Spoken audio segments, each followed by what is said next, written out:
നറുക്കെടുപ്പുമായി ബന്ധപ്പെട്ട് മറ്റൊരു പ്രതികരണം കൂടി ഈ ഏജൻസിയുമായി ബന്ധപ്പെട്ട് വരുന്നുണ്ട്. അതുകൂടി നമ്മൾ കേൾക്കാം. ലോട്ടറി കച്ചവടം നടത്തുന്നത് 35 വർഷമായി. 35 വർഷത്തിനിടയ്ക്ക് 3 കൊല്ലം മുമ്പ് ഓണം ബമ്പറിന്റെ സെക്കൻഡ് പ്രൈസ് 1 കോടി ഈ കൗണ്ടറിൽ തന്നെ വിറ്റേന് അടിച്ചിട്ടുണ്ട്. അതിവിടെ അടുത്ത പട്ടിമിറ്റത്ത് ഒരു സുഹൃത്തിനാണ് അടിച്ചത്. അത് കഴിഞ്ഞ് അതിന് മുമ്പ് ഫസ്റ്റ് പ്രൈസ് അടിച്ചിട്ടുണ്ട്. അത് നമ്മുടെ കച്ചവടക്കാർ കൊണ്ടുപോയി വിറ്റതാണ്. ഇപ്രാവശ്യം അടിച്ചത് നമ്മുടെ തട്ടയിൽ തന്നെ റീറ്റെയിലായിട്ട് വിറ്റ ടിക്കറ്റിനാണ് അടിച്ചത്. അത് ആർക്കാന്ന് അറിയാൻ സാധിക്കത്തില്ല. ഇത് ഇന്നും നാളെയോട് കൂടിയൊക്കെ അറിയാൻ പറ്റത്തുള്ളൂ. ആര് കൊണ്ടുപോയെന്ന് അറിയാൻ പറ്റത്തുള്ളൂ. നമ്മൾ ഈ വിറ്റ് കഴിയുമ്പോഴത്തേനും നമുക്ക് നമ്മൾ ഓരോ ടിക്കറ്റായിട്ടാണ് വിൽക്കുന്നത്. അപ്പോൾ ഇതിന് നേരത്തെ ഫസ്റ്റിൽ 2 മാസം മുമ്പ് എടുത്തിട്ട ടിക്കറ്റാണ്. അതിപ്പോൾ അത് കാരണം നേരത്തെ ഇത് വിറ്റത് കാരണം നമുക്കിത് അറിയാൻ പറ്റത്തില്ല ആരാ കൊണ്ടുപോയത്. ഈ പഴയ ടിക്കറ്റ് ഇന്നലെ കൊണ്ടുപോയെന്ന് സംശയമുണ്ടെന്ന് പറഞ്ഞത് അത് അറിയാൻ പറ്റത്തില്ല. പിന്നെയും നമ്മൾ ഓരോ പ്രാവശ്യം ടിക്കറ്റ് എടുക്കുമ്പം ഓരോ ബുക്ക് വീതം തട്ടയിൽ ഇട്ടുകൊണ്ടിരിക്കും പല നമ്പറിന് വേണ്ടിയിട്ട്. അപ്പം അത് എപ്പോഴാണ് വിറ്റ് പോയെന്ന് പറയാൻ പറ്റത്തില്ല.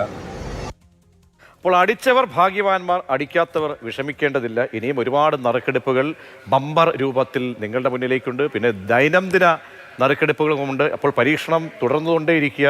അപ്പോൾ നമ്മൾക്ക് ഇത്തവണത്തെ പ്രത്യേകത എന്ന് പറയുമ്പോൾ ഒന്നാം സമ്മാനം അത് 20 കോടി രൂപയാണ്. 20 കോടിക്ക് പുറമേ തന്നെ 1 കോടി രൂപ വീതം 20 പേർക്ക് രണ്ടാം സമ്മാനമായി ലഭിക്കുന്നു. മൂന്നാം സമ്മാനം 10 ലക്ഷം രൂപ വീതം 20 പേർക്കുണ്ട്. 4ാം സമ്മാനമായി 3 ലക്ഷം രൂപ വീതം അതും 20 പേർക്കുണ്ട്. 5ാം സമ്മാനമായി 2 ലക്ഷം രൂപ എന്നുള്ളത് അതും 20 പേർക്ക് ലഭ്യമാകുന്നുണ്ട്. അപ്പോൾ 10 സീരീസുകളിലാണ് ഈ ടിക്കറ്റ് ഇത്തവണ നറുക്കെടുപ്പ് നടന്നിരിക്കുന്നത്. ബമ്പർ സമ്മാനം ലഭിക്കാതെ പോയ മറ്റ് 9 സീരീസിലായി 1 ലക്ഷം രൂപ വീതമുള്ള 9 സമാശ്വാസ സമ്മാനങ്ങൾ ഉണ്ടാകും. പിന്നീട് 5000, 2000, 1000, 500, 400 ഇങ്ങനെ ചെറു സമ്മാനങ്ങളും ഒക്കെയുണ്ട്. അപ്പോൾ വിശദമായി തന്നെ സൈറ്റുകളിൽ അല്പസമയത്തിനകം അപ്ലോഡ് ചെയ്യും ഇതിൻ്റെ നറുക്കെടുപ്പിൻ്റെ പൂർണ്ണ വിവരങ്ങൾ. പിന്നീട് നാളത്തെ മാതൃഭൂമി ദിനപത്രം നോക്കിക്കഴിഞ്ഞാൽ കൃത്യമായി നമുക്കതിൻ്റെ വിവരങ്ങൾ എല്ലാ നമ്പറുകളും ഏതൊക്കെ നമ്പറിലാണ് സമ്മാനം അടിച്ചത് എന്ന് അറിയാനും കഴിയും. ഹരികൃഷ്ണൻ ചേരുന്നുണ്ട്, TS ഹരികൃഷ്ണൻ.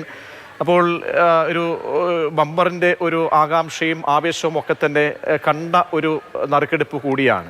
നേരത്തെ നമ്മൾ ഏജൻസി ഉടമയുടെ പ്രതികരണം ലഭ്യമാക്കി.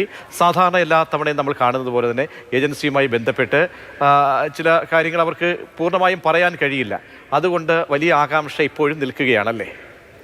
അതെ, ആകാംക്ഷ ഉണ്ട്. കാരണം ഇത് ആരായിരിക്കും എന്നുള്ളത് ഇപ്പോൾ അത് നമ്മുടെ ഏജന്റിനും ഇപ്പോൾ പെട്ടെന്ന് പറയാൻ പറ്റിയെന്നൊരുമില്ല. പഴയ കാര്യങ്ങളൊക്കെ നമ്മൾ ഓർത്തു നോക്കിയാൽ നമുക്ക് അറിയായിരിക്കും.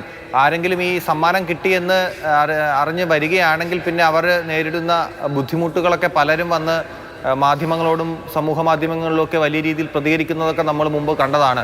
അപ്പോൾ അതുകൊണ്ട് തന്നെ ഈ സമ്മാനം അടിക്കുന്നവർ 1-2 തവണ ആലോചിച്ചതിന് ശേഷം മാത്രമേ പബ്ലിക്കിന് മുന്നിലേക്ക് വരൂ എന്ന് തോന്നുന്നു. അതുകൊണ്ടായിരിക്കും ആ ഒരു വൈകുന്നത്. മുമ്പൊക്കെ ആണെങ്കിൽ ഈ സമ്മാനം ഇപ്പോൾ ഒരു നറുക്കെടുപ്പ് ഉണ്ടെങ്കിൽ തന്നെ ആ സമ്മാനം അടിച്ച ഉടൻ തന്നെ അതുമായി ബന്ധപ്പെട്ട ആർക്കാണ് സമ്മാനം അടിച്ചത് എന്നുള്ള അത് ആരെന്നൊക്കെ നമുക്ക് അറിയാൻ കഴിയും. നമ്മൾ ഈ ക്രിസ്തുമസ് ബമ്പറിൻ്റെ കാര്യം പറയുമ്പോൾ ചില കണക്കുകൾ കൂടി പറയണം. കാരണം കഴിഞ്ഞ പ്രാവശ്യത്തെക്കാൾ വലിയ രീതിയിൽ ഇപ്പോൾ ബമ്പർ ടിക്കറ്റുകളുടെ വിൽപ്പന വലിയ രീതിയിൽ കൂടി. അതായത് 54,08,880 ടിക്കറ്റുകളുടെ റെക്കോർഡ് വിൽപ്പനയാണ് ഇത്തവണ ക്രിസ്തുമസ് പുതുവത്സര ബമ്പർ ടിക്കറ്റുകളുടെ വിൽപ്പന നടന്നത്. അത് കഴിഞ്ഞ വർഷം നമ്മൾ ചിന്തിക്കുകയാണെങ്കിൽ 47,65,650 ടിക്കറ്റുകളാണ് കഴിഞ്ഞ വർഷം വിറ്റത്. അപ്പോൾ ആ രീതിയിൽ വലിയ വർധനവ് ഈ ടിക്കറ്റുകളുടെ വിൽപ്പനയുടെ കാര്യത്തിൽ ഉണ്ടായിട്ടുണ്ട്. ഏറ്റവും കൂടുതൽ ടിക്കറ്റ് വിറ്റത് പാലക്കാട് ജില്ലയിലാണ്. 13,09,300 ടിക്കറ്റുകൾ.